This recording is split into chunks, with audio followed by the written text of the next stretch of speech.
वर्णितोद्यश्चरित्रम् शान्त्यै सेवे सकल विपदां शाङ्गरं तत्कलत्रम्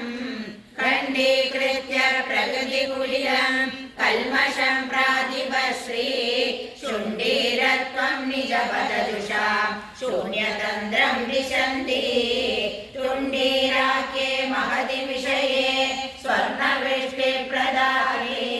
चण्डी देवी कलयति रतिं चन्द्रचूडालचूडे येन ख्यातो भवति सदुली पूरुषो मेरुधन्वा यदृक्कोणे मदननिगम प्राभवं वो भवीति यत्प्रीत्यैव त्रिजगदधिपो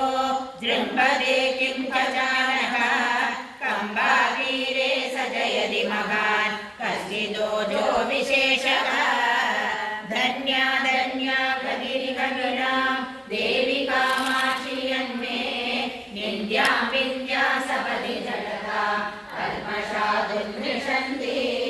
सात्वी माद्री रसमधुरता भञ्जिनी मञ्जुरीति वाणी वेणी जडिति वृणुता स्वधुनी स्पर्धिनी मा यस्या वाणी हृदयकमलं कौसुमी लोकपाजा यस्या पीडी सतत शिशिरा शीकरे मागरन्दैः यस्या पेडी श्रुतिपरिचलन् मौलिरत्नस्य काञ्ची सा मे सोमाभरणमहिषी साधये काङ्क्षितानि एका माता सकलजगता ईजुषी ध्यानमुद्रा एका प्रागीश्वरचरणयोः एकदाना समिन्ते ताडङ्गोद्यन्मणिकडरुचा ताम्रकर्णप्रदेश तारुण्यश्री सभगिरतनो तापसी काभिबाला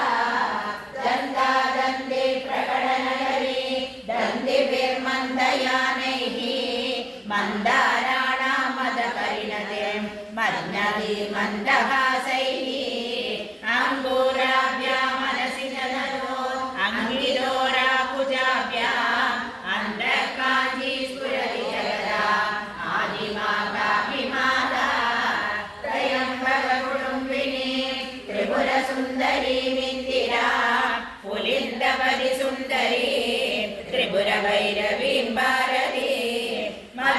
मदत्वकुलनायिकां महिषमर्दनीं मातृकां वदन्ति विबुधोत्तमा